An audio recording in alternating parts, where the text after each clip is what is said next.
আমাদের দিনী বোনেরা 5 ওয়াক্ত নামাজটা ওয়াক্ত মতো পড়ে, আল্লাহ পাক তৌফিক দান করুন, বলি আমিন।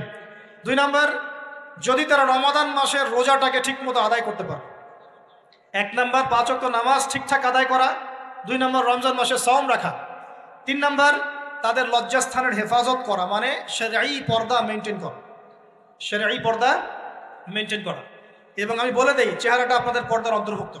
এটা নিয়ে অনেক বাকবিতণ্ডা হয় না সমাজে, চেহারা দেখানো যাবে কি যাবে না ইত্যাদি। চেহারা আপনার পর্দার অন্তর্ভুক্ত বিষয়, ফুল স্টপ। এর উপরে ফতোয়া অনেকভাবে দিচ্ছে, কিন্তু বরেণ্য উলামায়ে কেরামের কিতাবগুলো ঘাটাঘাটি করেন, তাদের ফতোয়া হচ্ছে চেহারা আপনার পর্দার অন্তর্ভুক্ত বিষয়, চেহারা ঢেকে রাখবেন, আল্লাহ পাক তৌফিক দান করুন। চোখ থাকবে খোলা, ঠিক আছে। 4 নাম্বার, স্বামীর আনুগত্য করতে হবে। স্বামীর আনুগত্য, এই যে আনুগত্য শব্দ শুনলেই মানুষের একটা মানে নেগেটিভ ধারণা তৈরি হতে পারে। স্বামীর আনুগত্য মানে কি আমি তার দাসত্ব করব? আনুগত্য মানে, প্রিয় দিনী বোন, আনুগত্য মানে দাসত্ব নয়। আনুগত্য মানে কোরআন সুন্নাহর যে বিধানগুলো আপনার স্বামী আপনাকে পালন করতে বলবে, আপনি সেগুলো করবেন, আপনি করতে বাধ্য। কিন্তু স্বামী যদি কোরআন সুন্নাহর বাইরে কিছু করতে বলে, সেটা মানতে আপনি বাধ্য নন। স্বামী যদি আপনাকে বলে যে সুদ খাও, এই সুদি এনজিওতে আসো, নাম লেখাও। স্বামী যদি আপনাকে বলে যে আসো বেপরদায় বাইরে যাই, সাজুগুজু করে বের হও, চলো ঘুরে আসে বেপরদায়।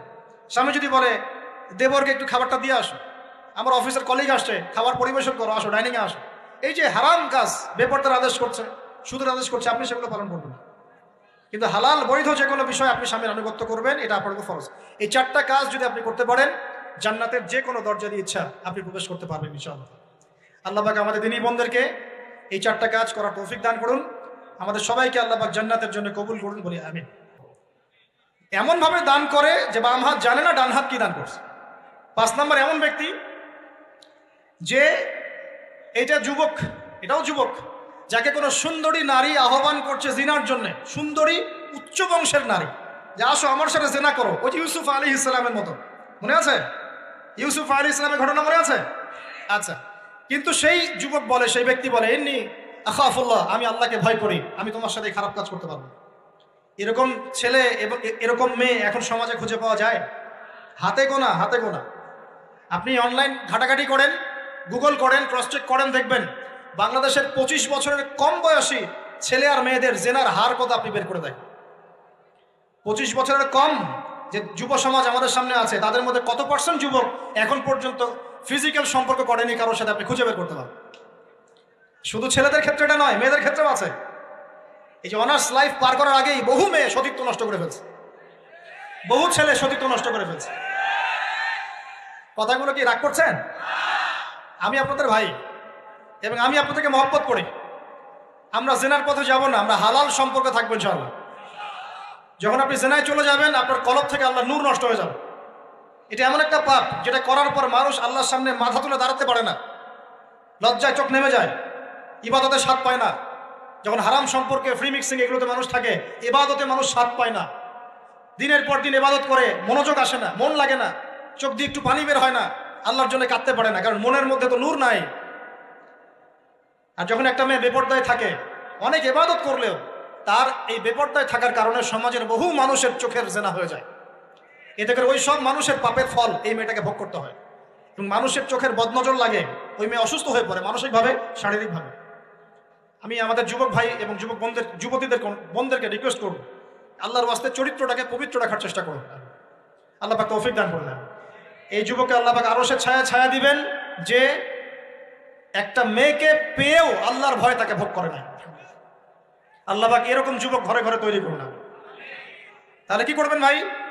হালাল উপার্জনের ব্যবস্থা করবেন, ব্যাস সরাসরি বিয়ে করে ফেলবেন।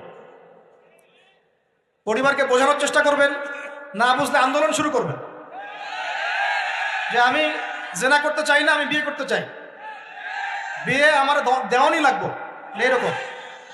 ব্যাস, তারপর দেখবেন বাপ মা কেমন করে বিয়ে না দেয়। আল্লাহ সাহায্য করবে ইনশাআল্লাহ।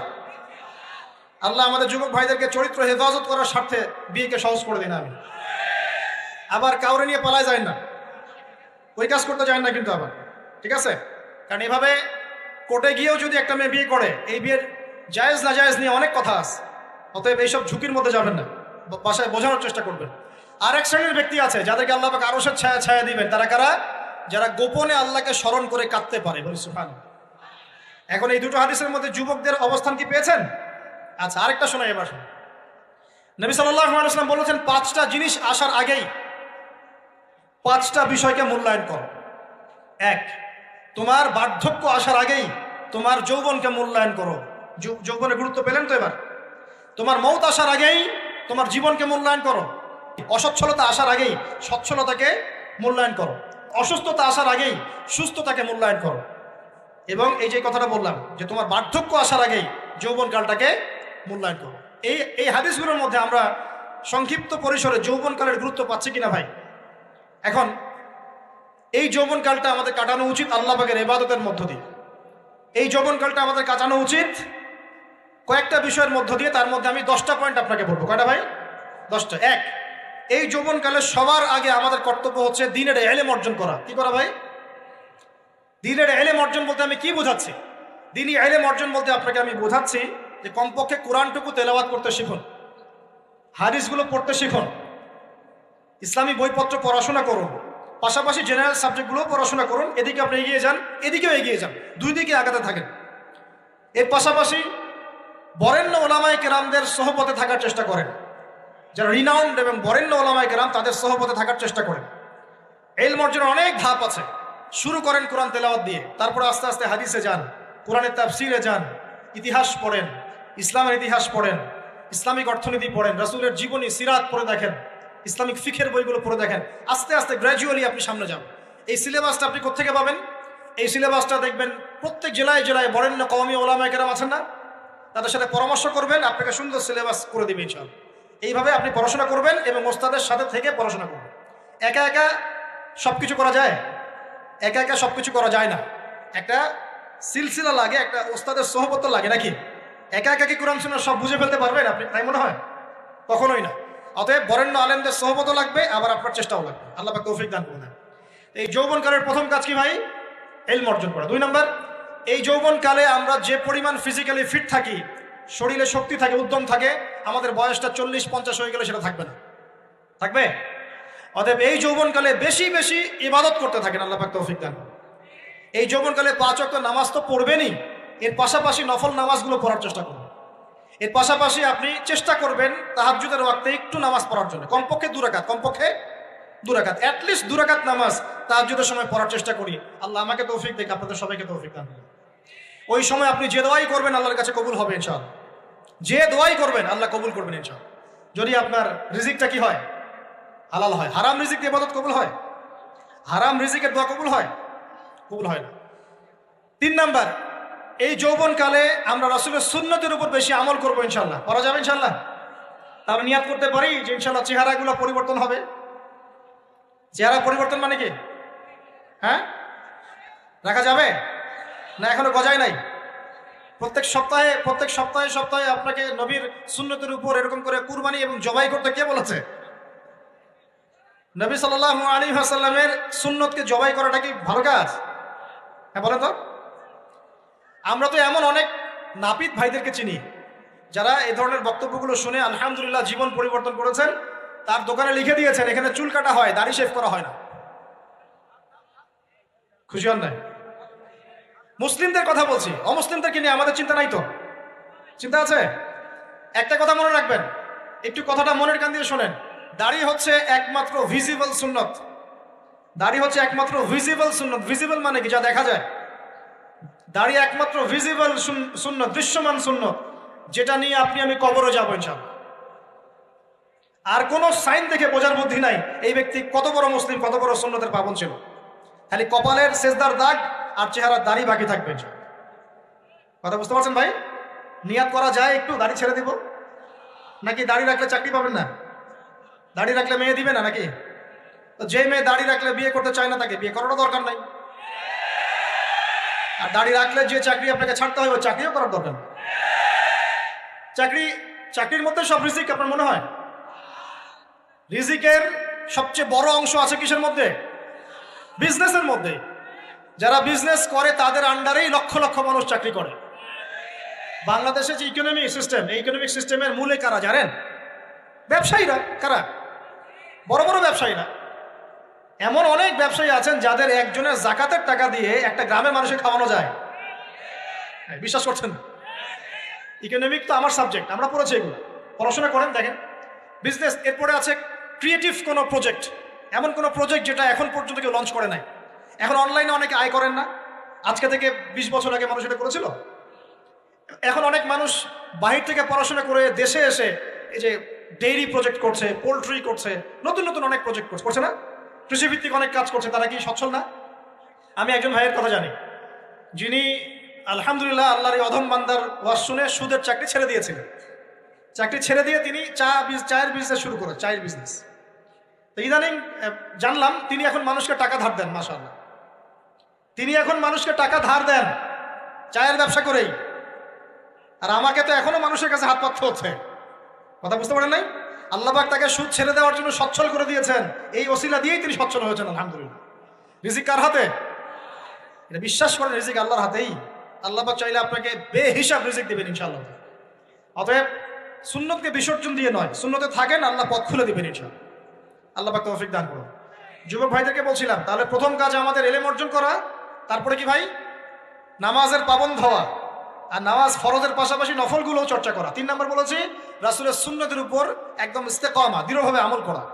আর সুন্নত শিখতে হলেই তো 3 দিনের জন্য বেরিয়ে যান, 7 দিনের জন্য, 40 দিনের জন্য বেরিয়ে যান। সুন্নত শিখিয়ে আপনাকে বাসায় পাঠাই দেবে ইনশাআল্লাহ। পড়াবে না? অনেক মানুষ মনে করে যে তাদের ওখানে গেলে আমার আকীদা নষ্ট হয়ে যাবে, হ্যাঁ তাই না? তারা বিভ্রান্ত, হ্যাঁ নাউযুবিল্লাহ। স্বপ্নে পাওয়া ধর্ম, অনেকে টিটকারি মারে, স্বপ্নে পাওয়া ধর্ম। এইসব ব্যাঙ্গের ছাতার মতো আদর্শের দিকে মুখ ফিরাবেন না। মাকবুল জামা, যেগুলো মাকবুল জামা, ক্লাসিক্যাল ইসলামের মধ্যে থাকেন, আপনি বিভ্রান্ত হবেন না। তারা আপনাকে কখনো খারাপ কাজে আদেশ করেছে? কত চোর ডাকাত মদখোর মানুষ সেখানে গিয়ে 5 ওয়াক্ত নামাজি হয়ে গেছে, সুদের ব্যবসা ছেড়ে দিয়েছে, মাদক ছেড়ে দিয়েছে, আল্লাহর ওলি হয়ে গেছে আলহামদুলিল্লাহ। তো আপনাকে তারা সুন্নত শিখিয়ে বাসায় পাঠিয়ে দিবে। এছাড়া আপনি অন্যভাবে শিখতে চলে শিখবেন, সমস্যা কি? যদি মাদ্রাসায় পড়ার তৌফিক থাকে তাহলে পড়বেন। সবাই কি মাদ্রাসায় পড়ার তৌফিক পাবে? পাবে না। নিঃসন্দেহে কিছু মানুষ তৌফিক পাবে, কিছু মানুষ হয়তো পাবে না। যারা পাবে না তারা দিন শিখবে কিভাবে? এভাবেই তো শিখবে। সুন্নতের উপর আমল করতে হবে, এটা সবচেয়ে বড় কথা। আল্লাহ পাক আমাদের সবাইকে সুন্নাহর উপর আমল করার তৌফিক দান করুন। 4 নম্বর ভাই, যৌবনকালে আমরা আমাদের সময়গুলোকে মূল্যায়ন করবো ইনশাআল্লাহ। কথা বুঝতে পারছি ভাই? সময় মূল্যায়ন কেমন? আপনার দিন রাতের একটা রুটিন থাকবে, এলোমেলো লাইফ লিড করবেন না। এই যে আমরা, আল্লাহ মাফ করুক, আমরা এখন 3টায় 2টায় 4টায় ঘুমাই, 12টা 1টা 2টায় উঠি, নাউযুবিল্লাহ। এতে করে কি আমাদের রুটিন লাইফটা ঠিক আছে? আমাদের খাওয়ার ঠিক নাই, আমাদের ঘুমের ঠিক নাই, আমাদের মানে খাবারের যে অভ্যাস, খাদ্যাভ্যাসও ঠিক নাই। আমরা একটু খেলাধুলা আগে করতাম, সেটাও এখন করি না। সারাদিন ফোন নিয়ে বসে থাকি, আর এই যে ইউটিউব ফেসবুকে বসে থাকি। গোল হয়ে বসে লুডো খেলে, গোল হয়ে কি করে? লুডো খেলে, অনলাইনে গেমস খেলে, অনলাইনে পাবজি খেলে, ফ্রি ফায়ার খেলে। আগে তো তাও ছেলে পেলে একটু ফুটবল খেলতো, ক্রিকেট খেলতো, আমরাও তো খেলেছি। ওই সময় তাও আলহামদুলিল্লাহ আমাদের ফিজিক্যাল ফিটনেস অনেক ভালো ছিল। এখন ওগুলো বাদ দিয়ে যে মানুষ পর্নোগ্রাফি দেখছে, লুডো খেলছে, পাবজি খেলছে, ফ্রি ফায়ার খেলছে, সারাদিন অনলাইনে বসে অথর্বর মতো বসে আছে, এটা কি ভালো হচ্ছে? এজন্য অ্যাটলিস্ট ফজরের নামাজ পড়ে জিকির আজগার করে পড়াশোনা করে আধা ঘন্টা 1 ঘন্টা একটু খেলাধুলা করলে কি সমস্যা? একটু ফুটবল খেলেন, দৌড়াদৌড়ি করেন, জগিং করেন, একটু ব্যায়াম করেন। আল্লাহ পাক আপনাদের যৌবনে বরকত দান করুন, আমিন। এই কাজগুলো করতে হবে কিনা? ভালো না খারাপ? করেন। আর নিয়মতান্ত্রিক লাইফ লিড করবো আমরা, নিয়মতান্ত্রিক। আমার জীবনে একটা রুটিন থাকবে, এই রুটিনের বাইরে যাব না। পড়াশোনার রুটিন থাকবে, খেলার বা এক্সারসাইজ রুটিন থাকবে, খাওয়া দাওয়ার রুটিন থাকবে, দাওয়ার রুটিন থাকবে, আমি আলেমুল আমাদের কাছে যাবো, এই রুটিন থাকবে। একটা রুটিন লাইফ লিড করবেন, এলোমেলো জীবনযাপন করবেন না। আল্লাহ পাক আমাকে তৌফিক দান করুন, আপনাদের সবাইকে তৌফিক দান করুন। কয়টা বলেছি ভাই? বলেন। 6 নাম্বার, যৌবনকালে সবচেয়ে বেশি বেঁচে থাকবো নারীর ফিতনা থেকে। কি থেকে ভাই? যৌবনকালে সবচেয়ে বেশি বেঁচে থাকবো কি থেকে? একটা হাদিস বলি, নবী সাল্লাল্লাহু আলাইহি ওয়াসাল্লাম বলেছেন, মা তারাকতু বা'দি ফিতনাতান আদাররু আলা রিজালি মিনান নিসা। আমি আমার পরে, নবীজি বলছেন, আমি আমার পরে পুরুষদের জন্য নারীদের চেয়ে ভয়ঙ্কর কোনো ফিতনা রেখে যাই নাই। কেমন ফিতনা? আপনি একটু অনেস্টলি বলেন তো দেখি, যে আমরা যারা পর্নোগ্রাফিতে টুকটাক আসক্ত বা এ ধরনের অনলাইনে বা অফলাইনে এই ধরনের হারাম সম্পর্কের সাথে আছি, মন থেকে কি আপনি ফিল করেন যে আল্লাহ আপনার সাথে আছেন? বলেন তো দেখি, অনেস্টলি বলেন। আপনি যখন নামাজ পড়ে বাসায় ফিরে যান, ফিরে যেতে যেতে যদি আপনার চোখে খারাপ কিছু পড়ে, আপনার মনের নূরটা নষ্ট হয়, আপনি বুঝতে পারেন না? বুঝতে পারেন না? যখন আপনি এরকম হারাম কোনো সম্পর্কে আছেন, নাউজুবিল্লাহ, আপনার মনটা যে শক্ত হয়ে গেছে, আপনি বুঝতে পারেন না? আল্লাহর ওয়াস্তে নারী জাতির ফিতনা থেকে সর্বোচ্চ দূরত্ব অবলম্বন করবেন। আল্লাহ পাক তৌফিক দান করুন। কি করবো তাহলে আমরা? ওই যে বলেছি, হালাল সম্পর্ক করতে পারলে হালাল, যদি করতে না পারি সবর করবেন। কি করবেন? সবর করবেন, ভালো কাজে ব্যস্ত থাকবেন, বেশি বেশি রোজা রাখবেন। কি করবেন? বেশি বেশি রোজা রাখবেন। সোমবারে রোজা রাখবেন, বৃহস্পতিবারে রোজা রাখবেন। এভাবে আপনি আপনার জীবনটা গুছিয়ে নেন, আল্লাহ পাক প্রবৃত্তিকে নিয়ন্ত্রণ করার ক্ষমতা দিবেন ইনশাআল্লাহ। এরপরেও যদি ভুল হয়ে যায়, হতে পারে এই যুগটা ফিতনার যুগ, চরম ফিতনার যুগ। যদি কোনো ভুল হয়ে যায়, খবরদার আপনি হতাশ হবেন না।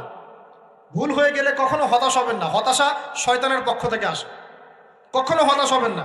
দেন ওযু করে জায়নামাজে দাঁড়িয়ে 2 রাকাত নামাজ পড়ে আল্লাহকে বলবেন, আল্লাহ আমার ভুল হয়ে গেছে, আমাকে মাফ করে দাও। পারা যাবে ইনশাআল্লাহ। জীবনে কখনো হতাশ হবেন না। জীবনে যাই হয়ে যাক না কেন, কখনো হতাশ হবেন না। মনে রাখবেন, আল্লাহ আপনার রব, আল্লাহ আপনার সাথে আছেন ইনশাআল্লাহ। অতএব নারীর ফিতনা থেকে নিজেকে বাঁচিয়ে রাখার চেষ্টা করুন। আল্লাহ পাক তৌফিক এনায়েত করুন। 7 নাম্বারটা হচ্ছে, এই সমাজ আপনাকে যেভাবে শেখায়, কিভাবে শেখায়? এই যে স্কুল, কলেজ, ইউনিভার্সিটি, চাকরি, বিয়ে, সন্তান প্রতিপালন, আর তারপর ইন্না লিল্লাহি ওয়া ইন্না ইলাইহি রাজিউন, এই তো শেখায় নাকি? সবসময় মনে রাখবেন যে আল্লাহ রাব্বুল আলামিনের পরিকল্পনাই আপনার উপরে সবচেয়ে বেশি অগ্রাধিকার যোগ্য, সমাজের পরিকল্পনা নয়। পরিবার আপনাকে চাপ দিচ্ছে, চাকরি পাস না, পড়াশোনা করিস না, হ্যাঁ পড়াশোনায় কেন তুই 80 নম্বর পাইলি না, কেন চান্স পেলি না, কবে চাকরি পাবি, কবে আমাদেরকে দেখবি, খাওয়াবি, পড়াবি, এই যে চাপগুলো চারপাশ থেকে আসে কিনা? অনেক যুবক দেখা যায় মাদকাসক্ত হয়, অনেকে দেখা যায় আত্মহত্যা করছে ইদানিং, করছে কিনা ভাই? এই শব্দটা থেকে আমি পয়েন্টটা আজকে লিখেছিলাম যে ভুলেও আল্লাহর প্রতি বিশ্বাস এবং তাওয়াক্কুল হারাবেন না। সমাজ যেভাবে শেখায়, সমাজ চারপাশে যে চাপ আপনাকে দিচ্ছে, এই চাপে নিজে গা ভাসিয়ে দিবেন না। আপনি আল্লাহর কাছে দোয়া করবেন, আল্লাহর কাছে পথ চেয়ে নেবেন এবং আল্লাহর প্রতি তাওয়াক্কুল ভরসা করবেন। কখনো আত্মহত্যার পথ বেছে নেবেন। কি হয়েছে? 80 নাম্বার পান নাই তো কি হয়েছে? আপনি চেষ্টা করেছেন কিন্তু চান্স পান নাই তো কি হয়েছে? চেষ্টা তো করেছেন আপনি চেষ্টা করেছেন ইউনিভার্সিটিতে চান্সের জন্য, আপনি চান্স পাই নাই, চেষ্টা করেছেন আপনি, বাস চেষ্টা করেছেন, পাই নাই, তাকদিরে ছিল পাই নাই, বাস আমি আমার চেষ্টা করেছি। কখনোই আত্মহত্যার পথ বেছে নেবেন না। আর আমরা পিতা মাতাদেরকে রিকোয়েস্ট করব, কোনো অবস্থাতেই সন্তানকে এত বেশি চাপ দিবেন না যে সন্তানটার এই কোমরটাই ভেঙে চলবে। এই সমস্যাগুলো দিন দিন বাড়ছে সমাজের মধ্যে। কেন এত চাপ দিচ্ছেন? তার প্রতিভা কোথায় খুঁজে বের করুন। তাকে জোর করে কেন টেনে লম্বা করার চেষ্টা করছেন? আমাদের সমাজে বাচ্চা হয়ে গেলেই তার পিঠে একটা সিল মেরে দেয়, হয় ডাক্তার না হলে ইঞ্জিনিয়ার। কেন? এর বাইরে কোনো প্রফেশন নাই? আমার সন্তানকে হয় ঢাকা বিশ্ববিদ্যালয়ে চান্স পেতে হবে, না হলে বুয়েটে, না হলে এখানে। এর বাইরে আর কোথাও পড়ারই জায়গা নাই। আর এখানে পড়লেই আমার সে ছেলে বা আমার মেয়ে একদম সবচেয়ে বড় জ্ঞানী হবে, অন্য কোনোভাবে হবে না, এটা গ্যারান্টি দেওয়া আছে? যারা সভ্যতা বিনির্মাণ করেছেন তারা কয়জন বড় বড় ডিগ্রি সার্টিফিকেট পেয়েছেন খুঁজে বের করে দেখেন, খুঁজে বের করে। আমরা ফিলোসফির মধ্যে যে ফিলোসফারদের হিস্ট্রি পড়েছিলাম, তাদের মধ্যে বেশিরভাগই দেখা যায় স্কুলেও যায় নাই, কলেজেও যায় আছে না? এমন আছে। আমি বলছি না আপনারা যাবেন না, আমি বলছি জ্ঞানের মানদণ্ড এটাই নয় যে আমার সার্টিফিকেট অর্জিত হয়েছে। সার্টিফিকেটটাই জ্ঞানের মানদণ্ড নয় তো। হ্যাঁ, প্রতিযোগিতার একটা জগৎ আছে, আমাকে সে জগৎ উতরাতে হবে। আপনি চেষ্টা করবেন, যদি না হয় তাকদীরে ছিল, হয় নাই, বাস হয়। আমাকে আল্লাহ পাঠিয়েছেন তার ইবাদত করার জন্য, এখানে আত্মহত্যা করার জন্য আল্লাহ আমাকে পাঠান নাই। আমার জীবন যদি দিতেই হয় তাহলে আল্লাহর জন্য দিব ইনশাআল্লাহ। ঠিক আছে কথা? ব্যাস, দুনিয়ার জন্য নয়। আল্লাহ পাক বোঝার তৌফিক দান করুন। কটা বললাম? 7টা না 8টা? 7টা। 8 নাম্বার। 8 নাম্বারটা ইম্পর্টেন্ট এবং এটা আপনাদের জন্য মজাদার। সেটা হলো 8 নাম্বারটা বেশি ইম্পর্টেন্ট। এটা হচ্ছে দিনের পথে চলার ক্ষেত্রে আপনি অনেক রকম মতবাদ পাবেন সামনে। কেউ বলবে আমারটা সঠিক, কেউ বলবে না ওরটা নয়, আমারটা সঠিক, কেউ বলবে না আমার দলটা সঠিক, কেউ বলবে না ওর সংগঠন সঠিক। এগুলো আপনার কান ভারী করে ফেলবে একদম। তখন মনে হবে যে আগেই ভালো ছিলাম রে ভাই, নামাজ পড়তাম না, এখন নামাজ পড়া শুরু করে দেখলাম যে আরে হাতটা বাঁধবো কোথায়, এটাই তো ফিক্স করতে পারতেছি না। এখন আমার কিছু তো অভিজ্ঞতা আছে ভাই, নাকি ভাই? ওর আলোকে একটা কথা বল, সেটা হলো সমাজে কিছু ইখতিলাফি মাসআলা আছে, এই মাসআলাগুলো কানেও ঢুকাবেন না। আপনি ইবাদতের মধ্য দিয়ে আল্লাহকে পাওয়ার চেষ্টা করুন। এবং চিরায়ত একটা ইসলাম আমরা ফলো করছি না? এই ইসলামের মধ্যে এমন কিছু নাই যেটা আপনাকে জাহান্নামে নিয়ে যাবে, এমন কিছু নাই। হ্যাঁ, প্রত্যেকটা ঘরানার মধ্যে কিছু বিভ্রান্ত মানুষ থাকতে পারে, এমন কিছু মানুষ এমন আমল করছে যে আমলটা হয়তো কোরআন এবং হাদিসে নাই। এটা তার সমস্যা, কোরআন সুন্নাহর সমস্যা নয়। কথা বুঝতে পারছেন? এটা তার সমস্যা, সেই বেদাতটা করছে, সেই শিরকটা করছে। তার মানে এই নয় যে কোরআন হাদিস আমাকে শিরক শিখিয়েছে, বেদাত শিখিয়েছে। কোরআন এবং হাদিসে যেটা আছে এটা সুন্দর, এবং এটা চিরায়ত একটা ক্লাসিক্যাল ইসলাম আমাদের কন্টিনেন্টে আছে, বাংলাদেশেও আছে। এখানে থাকলে আপনি বিভ্রান্ত হবেন না ইনশাআল্লাহ তাআলা। বরেণ্য ওলামায়ে কেরামদের কাছে গিয়ে অন্তত একজন হকপন্থী আলেমের সাথে পরামর্শ করে আপনি আমল করার চেষ্টা করুন। আর যে বিষয়গুলো নিয়ে ইখতিলাফ আছে এগুলো নিয়ে সমাজে মতপার্থক্য সৃষ্টি করে সমাজটাকে বিভক্ত করতে যায় না। আল্লাহর ওয়াস্তে মসজিদ ভাগ করতে যায় না, সমাজকে ভাগ করতে যায় না। জাতিগত ঐক্যটা রক্ষা করেন, আল্লাহ পাক বোঝার তৌফিক দান। আর যদি মানুষের মধ্যে খারাপ কিছু দেখি, ওই খারাপ কিছু বিষয়টা আমি এড়িয়ে যাবো ইনশাআল্লাহ। আর কোনটা ভালো কোনটা খারাপ আমি বুঝবো কিভাবে? আমি 10 জন আলেমের সাথে পরামর্শ করবো, বাস। আমি এত বড় আলেম নই, তাহলে আমি 10 জন আলেমের সাথে পরামর্শ করবো যে হুজুর এই বিষয়টা চলছে, এটা সম্পর্কে আসলে বিষয়টা কি। একটা ঘরানার দিকে কখনো আপনি সাম্প্রদায়িকভাবে বায়াস্ট হয়ে যাবেন না। আপনি আপনার চিন্তাটাকে লিবারেল রাখবেন, হকটা যেখানে পাবো সেটা নিব ইনশাআল্লাহ। এমন নয় যে উনি বলেছেন বলেই হক, আর কারোটা নিব না, ওনারটাই নিব, এভাবে চিন্তা করবেন না। হক যেখানে আছে সেখানে যাবেন আপনি ইনশাআল্লাহ। আল্লাহ পাক আমাদেরকে বোঝার তৌফিক দান। আর যে ইখতিলাফগুলো আছে এগুলো নিয়ে সমাজকে বিভক্ত করতে যায় না, মতানৈক্য নিয়েই ঐক্য হবে ইনশাআল্লাহ তাআলা। আল্লাহ পাক আমাদেরকে কথাটা বোঝার তৌফিক দান। আর শেষের দুটো হলো, যৌবনকালে আমরা আমাদের পরবর্তী জীবনের প্রস্তুতি গ্রহণ করবো ইনশাআল্লাহ। কারণ বার্ধক্যের জীবনে আপনি কিন্তু এই কাজগুলো এখন করতে পারছেন, সেগুলো পরে পারবেন না। অতএব এই সময়ই আপনি আপনার রিজিকের একটা অংশ সঞ্চয় করার চেষ্টা করুন, কিছু সাস্টেইনেবল অ্যাসেট করার চেষ্টা করুন, যাতে পরবর্তী বয়সে গিয়ে আপনাকে দিনের দিকে কাজ করার জন্য দুনিয়ার ফিতনায় পড়তে না হয়। আল্লাহ পাক আপনাদেরকে হালাল রিজিকের ব্যবস্থা করে দিন, আমি দোয়া করি, আল্লাহুম্মা আমিন। আর সবশেষ যেটা বলতে চাচ্ছিলাম, দেখুন যৌবনকালে আমরা যা করতে পারবো অন্য সময় পারি না। তাই এই যৌবনেই ইলম অর্জন করে আল্লাহ পাকের দিনের এই দাওয়াতের মেহনত আমরা শহরে শহরে, গ্রামে গঞ্জে, জেলায় উপজেলায়, প্রত্যন্ত অঞ্চলে সমস্ত জায়গায় পৌঁছে দিব ইনশাআল্লাহ।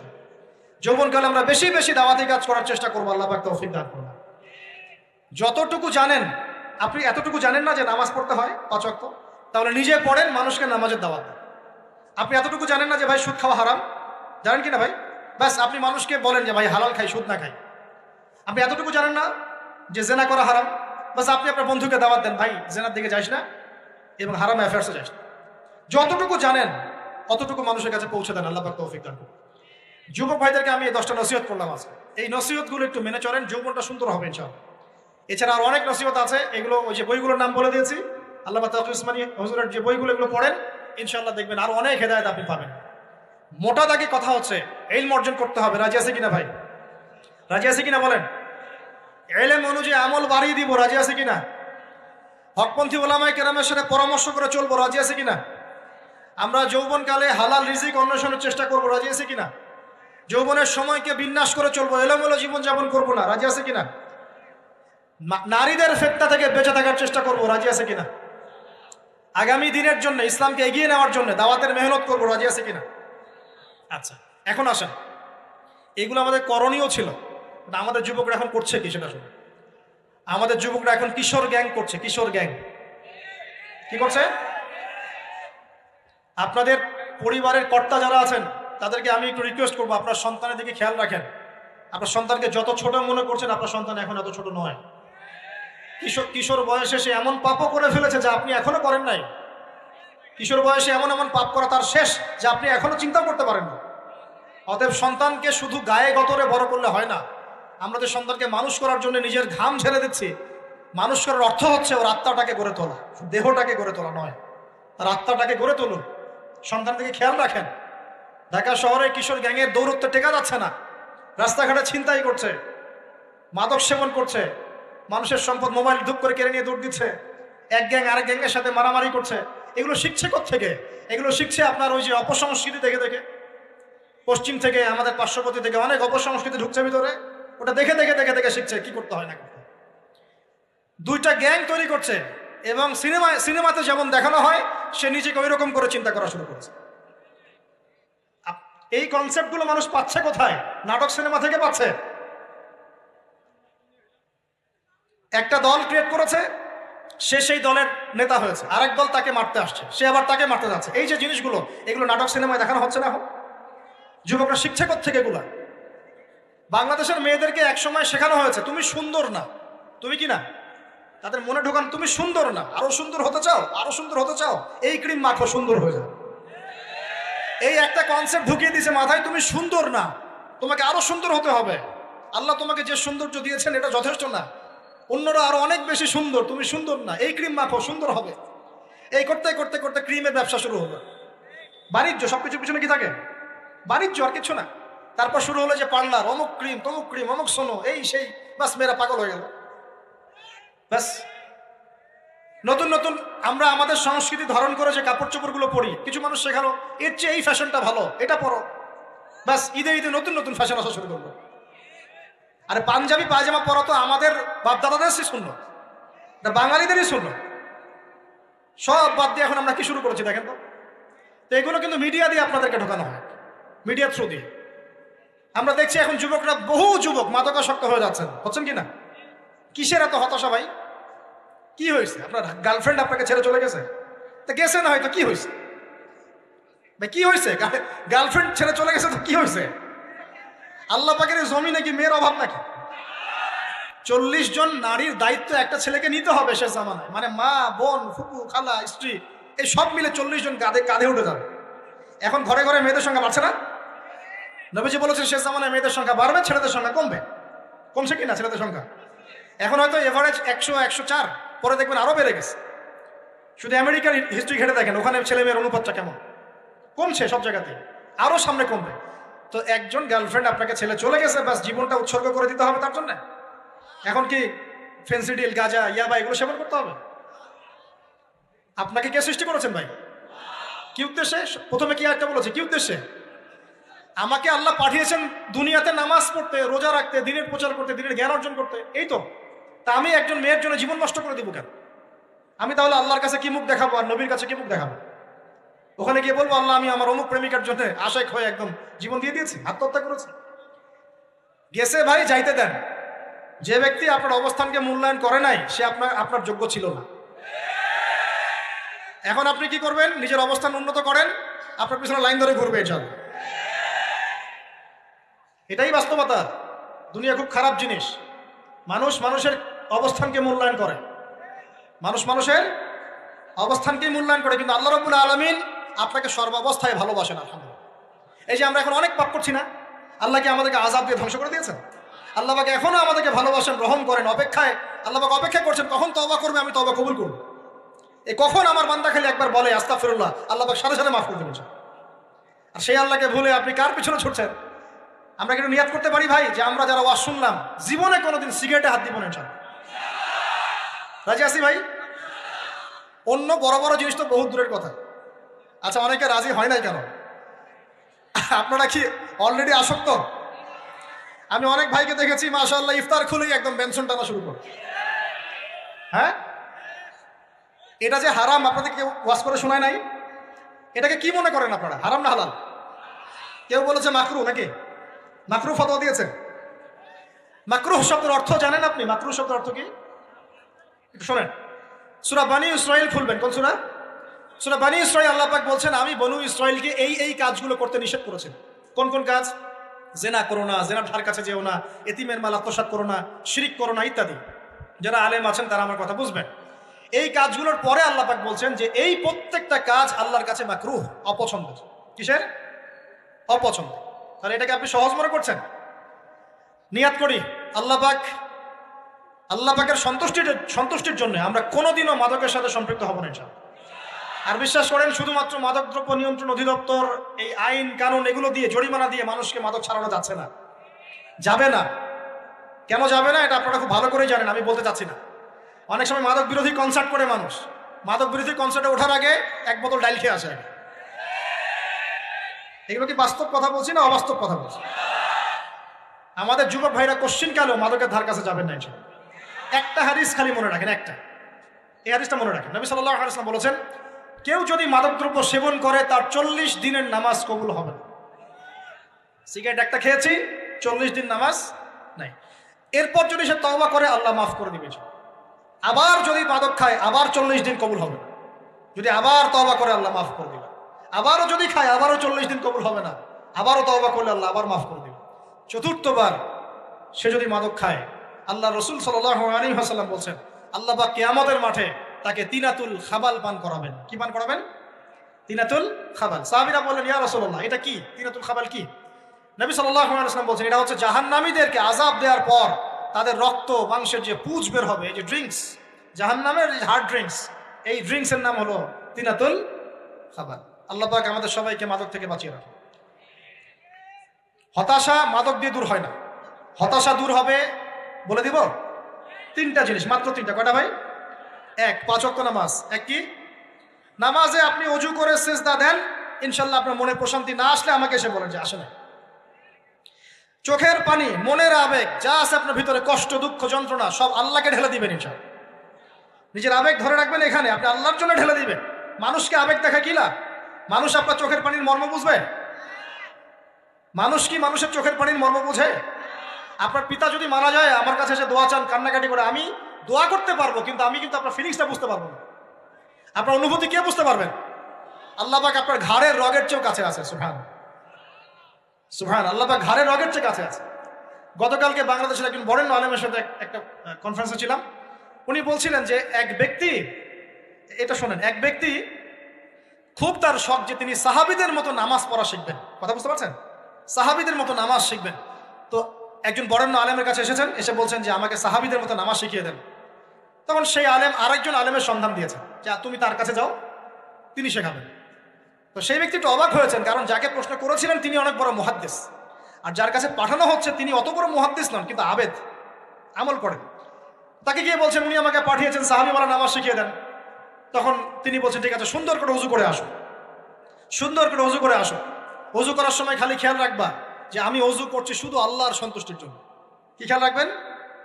অজু করছি শুধু আল্লাহকে রাজি খুশি করার জন্য অজু করছে, আর কোনো উদ্দেশ্য নাই আমার। অজু করতে যাচ্ছে, তিনি আবার বলছেন দাঁড়াও, শুধু আল্লাহকে রাজি খুশি করার জন্য অজু করো। আবার শুরু করছেন, আবার বলছেন শোনো, শুধু আল্লাহকে রাজি খুশি করার জন্য অজু করো। এভাবে বলতেই আছেন। নামাজে দাঁড়িয়ে আছেন, দাঁড়ানোর আগে বলছেন শোনো, শুধু আল্লাহকে রাজি খুশি করার জন্য নামাজ পড়ো। বলতেই আছেন, বলতেই আছেন। এক পর্যায়ে সে ব্যক্তি নামাজ শুরু করলো, নামাজে মনোযোগ এদিক ওদিকে যায়, আর তার মাথায় এটা আসে, এই শুধু আল্লাহকে রাজি খুশি করার জন্য আমাকে নামাজ পড়তে হবে, শুধু আল্লাহকে রাজি খুশি করার জন্য নামাজ পড়তে হবে। এই চিন্তা তার মনের মধ্যে ঘুরপাক খাচ্ছে, ঘুরপাক খাচ্ছে। এভাবে নামাজটা সে শেষ করেছে। শেষ করে চিন্তা করছে যে নামাজ তো পুরোপুরি মনোযোগ দিতে পারলাম না। বারবার মাথার মধ্যে এরকম চিন্তা আসছে, আল্লাহ আমাকে তো মাফ করে দাও, নামাজটা আমার মনে হলো না ঠিক মতো। তখন সে ফিরে এসে তার সে ওস্তাদকে বলছেন আমার তো নামাজ এরকম এরকম করে পড়লাম, কিন্তু শেষমেশ মনে হলো যে নামাজটা হয়তো কবুল হয় নাই, আল্লাহর কাছে খুব মাফ চাইলাম, আল্লাহ আমাকে মাফ করে দাও, নামাজটা মনে হলো না। তখন সেই যে প্রথম ব্যক্তি যিনি পাঠিয়েছেন তিনি বলছেন এটাই হলো সাহাবীওয়ালা নামাজ। তারা আল্লাহকে রাজি খুশি করার জন্য নামাজ পড়তেন, নামাজ শেষ করে আল্লাহর কাছে ইস্তেগফার করতেন, আল্লাহ কিছুই হলো না, কিছুই হলো। আমার কথা কি বুঝতে পারছেন?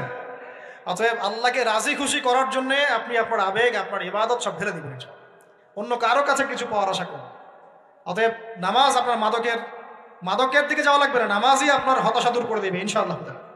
2 নম্বর আমল হচ্ছে কোরআন তেলাওয়াত। যে ব্যক্তি কোরআন তেলাওয়াত করতে পারে নিয়মিত, তার মনের মধ্যে এই হতাশা, এই ভীরুতা, এই কাপুরুষতা কিছু আসবে না ইনশাআল্লাহ। আমি গ্যারান্টি দিচ্ছি আপনাকে, হতাশা আসবেই না আপনার মনে যদি আপনি কোরআন বুঝতে পারেন।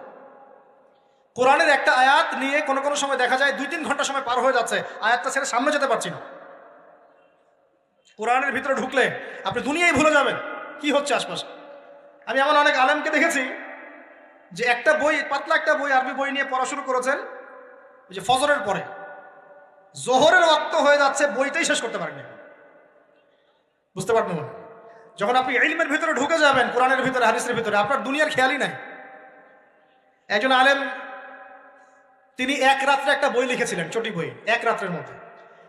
বলা হচ্ছে তার সম্পর্কে বলা হচ্ছে যে রাতের খাবার তাকে দেয়া হয়েছে যে আপনি এটা খেয়ে নেন। তো যে খাবারটা পাশেই আছে, খাবারটা পাশেই আছে, খাবারটা খাবো, এটা লিখে খাবারটা খাবো, এরকম তার চিন্তা ছিল। ফজর হয়ে গেছে, বই লিখাও শেষ, খাবার এই অবস্থায় পড়ে আছে, ডুবে গেছেন ভিতরে, খাওয়ার মাথায় তার খেয়াল নাই। এরকম হয়। একজন মনীষী, বিখ্যাত মনীষী, রিয়াদুস সালেহীন কিতাবের রাইটার, সংকলক আল্লামা নববী রাহিমাহুল্লাহ, এরকম সারা রাত চলে গেছে, পাশে 2টা খেজুর, ওই 2টা খেজুর খাওয়ারই সময় পাবে। হাদিস নিয়ে গবেষণা করতে করতে করতে করতে রাত পার হয়ে গেছে। আমি বলতে চাচ্ছি যখন ইলমের ভিতরে, কোরআন হাদিসের ভিতরে ঢুকে যাবেন, আপনার দুনিয়ার খেয়াল আপনার চলে যাবে ইনশাআল্লাহ। এই টেনশন, হতাশা, এই সেই বাদ, তখনই আল্লাহ পাক আপনাকে তার পক্ষ থেকে রহমত দিবেন, বরকত দিবেন, আল্লাহ আপনার দুনিয়ার কাজগুলো করে দিবেন ইনশাআল্লাহ। তখন দেখবেন কেউ আপনার দুনিয়ার ওই কাজটা করে দিয়েছে, কেউ ওই কাজটা করে দিয়েছে, কেউ বাসায় খাবার পাঠিয়ে দিয়েছে। আল্লাহ পাকই এগুলো করাই দিবেন ইনশাআল্লাহ। তো প্রিয় ভাইরা, মাদকে যাবো না আল্লাহর কাছে আসবো? 2 নাম্বার কোরআন তেলাওয়াত, 3 নাম্বার আল্লাহর জিকির। 3 নাম্বার কি ভাই? আল্লাহর জিকির। চলতে ফিরতে সব সময় মুখ চলতে থাকবে, মুখ না চললেও মনে মনে মন তাজা থাকবে, মনে মনে জিকির হতে থাকবে। মনে মনে জিকির করতে পারেন? মুখ নড়বে না, কিন্তু মনে মনে আপনার একটা জিকির হতে থাকবে, সুবহানাল্লাহ বা আলহামদুলিল্লাহ, লা ইলাহা ইল্লাল্লাহ, আল্লাহু আকবার। পারা যাবে? পারে। মানুষের মন কখনো চুপ করে থাকে না, কিন্তু মানুষের মন অলওয়েজ কিছু না কিছু চিন্তা করতেই থাকে, করতে থাকে না, যতক্ষণ না ঘুমায় মানুষ। তো প্রিয় ভাইরা, বেশি বেশি জিকির করবো, সুবহানাল্লাহ, আলহামদুলিল্লাহ, লা ইলাহা ইল্লাল্লাহ, আল্লাহু আকবার, লা হাওলা ওয়ালা কুওয়াতা ইল্লা বিল্লাহ, এগুলো চলতে থাকবে। আল্লাহ পাক তৌফিক দান করুন। আমরা আমাদের সমাজে যুবকদেরকে এরকম টিকটকে দেখছি, অনলাইনে আসক্ত দেখছি, জেনায় আসক্ত দেখছি, পর্নোগ্রাফিতে আসক্ত দেখছি। আমরা দেখছি আমাদের যুব সমাজকে মাদকে আসক্ত, কিশোর গ্যাংয়ে আসক্ত। এইগুলো কি আমাদের কাম্য ছিল ভাই? আমাদের কাম্য ছিল? এই অবস্থায় কি যুব সমাজ আল্লাহ পাকের দিনের পতাকা হাতে নিয়ে আল্লাহর জমিনে দিন কায়েম করতে পারবে কিনা? একটু আমাকে উত্তর দেন দেখি। এখন এই অবস্থায় পারবে? অতএব অবস্থার উন্নতি করতে হবে কিনা? উন্নতির জন্য রাজি আছি কিনা ইনশাআল্লাহ? আমরা চাই কি আল্লাহ পাকের দিনটা আল্লাহর জমিনে প্রতিষ্ঠা লাভ করুক, আল্লাহর দিন সবার ঘরে ঘরে পৌঁছে যাক, আল্লাহ পাকের দিনের যে সৌন্দর্য সবাই সেটাই, এই সৌরভটা সবাই পাক। আমরা চাই কিনা? সমাজে শান্তি প্রতিষ্ঠা হোক, আবার সেই রাসূলের মতো যুগ চলে আসুক, আমরা চাই কিনা? অতএব আমাদের সবাইকে যৌবনের এই প্রলোভনগুলো থেকে বেরিয়ে এসে আল্লাহ পাকের ইবাদতে আত্মনিয়োগ করতে হবে। আল্লাহ পাক আমাদের সবাইকে তৌফিক দান করুন, বলি আমিন। আমাদের সবাইকে আল্লাহ রাব্বুল আলামিন কোরআন এবং হাদিসের গভীর জ্ঞান অর্জন করার তৌফিক দান করুন, বেশি থেকে বেশি ইবাদত করার তৌফিক দান করুন। আল্লাহ পাক সবাইকে হারাম সমস্ত রিজিক থেকে বাঁচিয়ে রাখুন, জেনা, ব্যভিচার এবং নারীর ফিতনা, মাদক থেকে আল্লাহ বাঁচিয়ে রাখুন। আল্লাহ পাক আমাদের সবাইকে হালাল রিজিক, হালাল সম্পর্ক যথেষ্ট করে দিন। আল্লাহ পাক আমাদের সবাইকে যেন দিনের দাওয়াতের মেহনত করার তৌফিক দান করেন এবং আলেম ওলামার সাথে পরামর্শ করে দিন শেখার এবং বোঝার তৌফিক দান করেন। আর একটা বিষয় বলতে চাচ্ছিলাম, সেটা হলো ওই যে প্রথমে বলেছি যে সূরা ইউসুফের সেই সমাধানটা বলবো কি না? আচ্ছা, সূরা ইউসুফটা ইনশাআল্লাহ আমি আরেকদিন পুরো সূরাটা সংক্ষিপ্ত করে আলোচনা করবো ইনশাআল্লাহ। যদিও একটা লেকচারে সম্ভব হবে বলে মনে হচ্ছে না আমার কাছে, 2টা বা 3টা লেকচারে নিয়ে আসবো ইনশাআল্লাহ। তবে আজকে একটা চিজ খালি বলছি, ইউসুফ আলাইহিস সালামের জীবনটা খুবই ট্র্যাজেডিপূর্ণ। নবীর পরিবার থেকে ভাইদের শত্রুতায় ওই যে কূপে চলে গেলেন, কূপ থেকে চলে আসলেন মিশরের বাজারে, সেখান থেকে বিক্রি করে দেওয়া হলো তাকে, রাজা তাকে কিনে নিলেন, তারপরে সেখানে তিনি বড় হতে লাগলেন রাজপ্রাসাদে। তারপরে ওই যে রাজার কি স্ত্রী তাকে জেনার জন্য আহ্বান করেছিল, সেখান থেকে তিনি জেলখানায় চলে গেলেন, আবার জেলখানা থেকে আবার মিশরের খাদ্য মন্ত্রণালয়ের দায়িত্ব পেলেন, তারপরে তিনি মিশরের শাসকের দায়িত্ব পেয়ে গেছেন, তাই তো?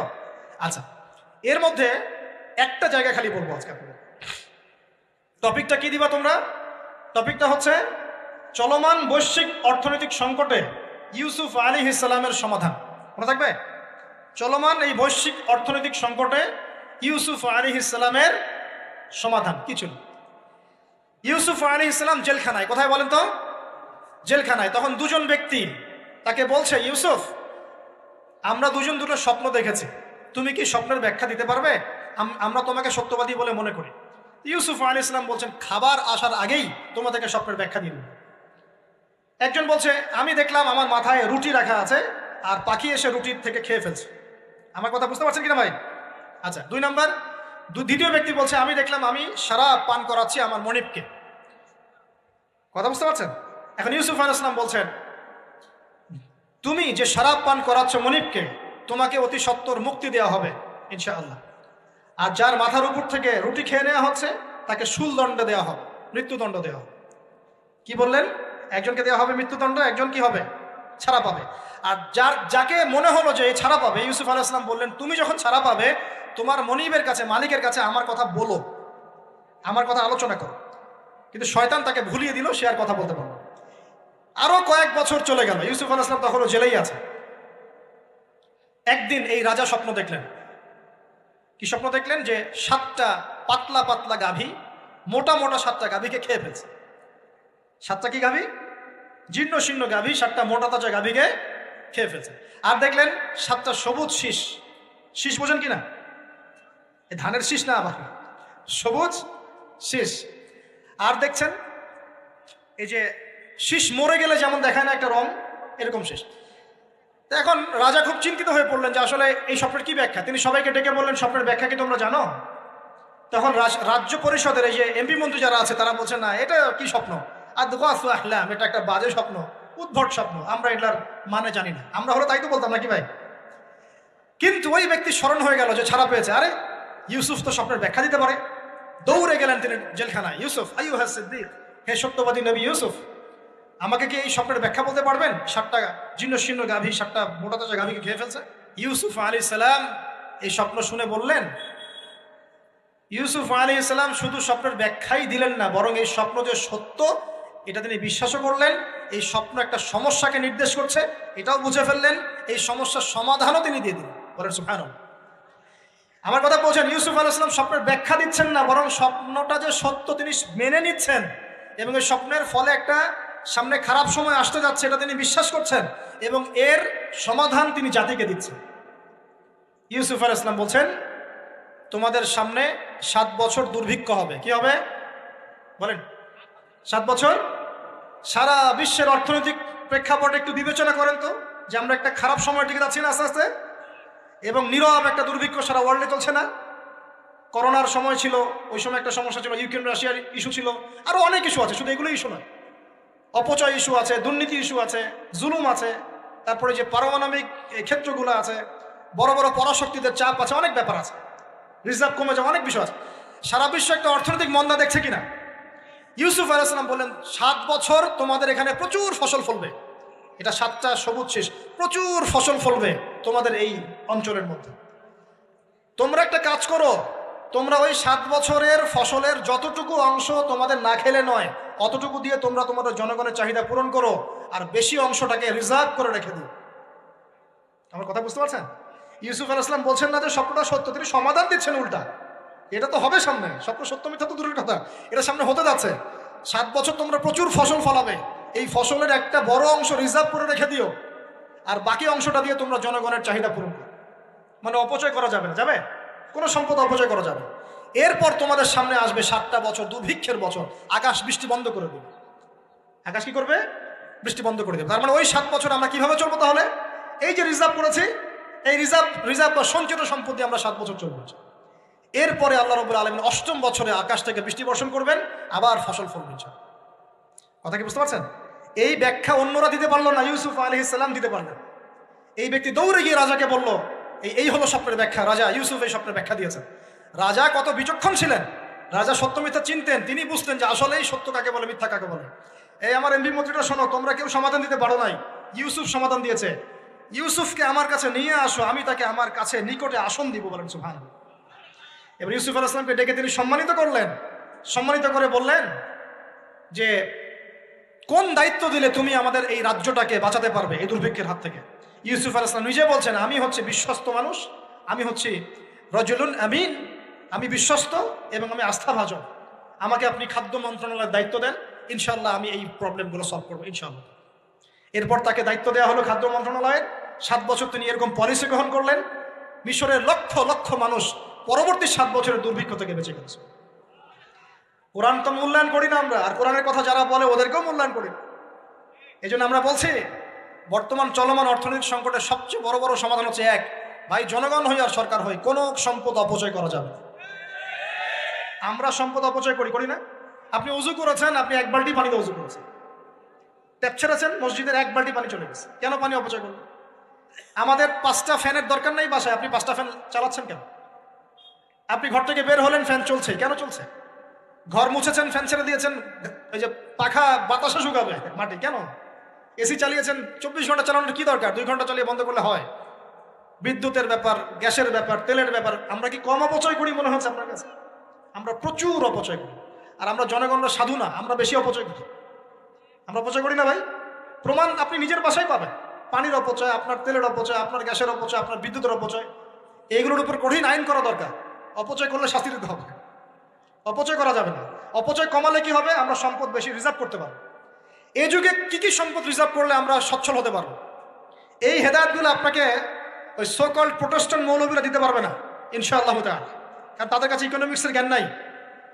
এই যুগে যদি আমরা গ্যাস রিজার্ভ করতে পারতাম, তেল রিজার্ভ করতে পারতাম, গোল্ড রিজার্ভ করতে পারতাম, সিলভার রিজার্ভ করতে পারতাম, এবং যে কারেন্সি সারা ওয়ার্ল্ড ওয়াইড চলছে এখন, এগুলোকে রিজার্ভ করতে পারতাম, এবং জনগণের যতটুকুতে প্রয়োজন এতটুকু সাপ্লাই করে বাকিটা রিজার্ভ করে রাখতে পারতাম, আসন্ন সময়ে এটা দিয়ে আমরা বৈশ্বিক সংকট মোকাবেলা করতে পারতাম।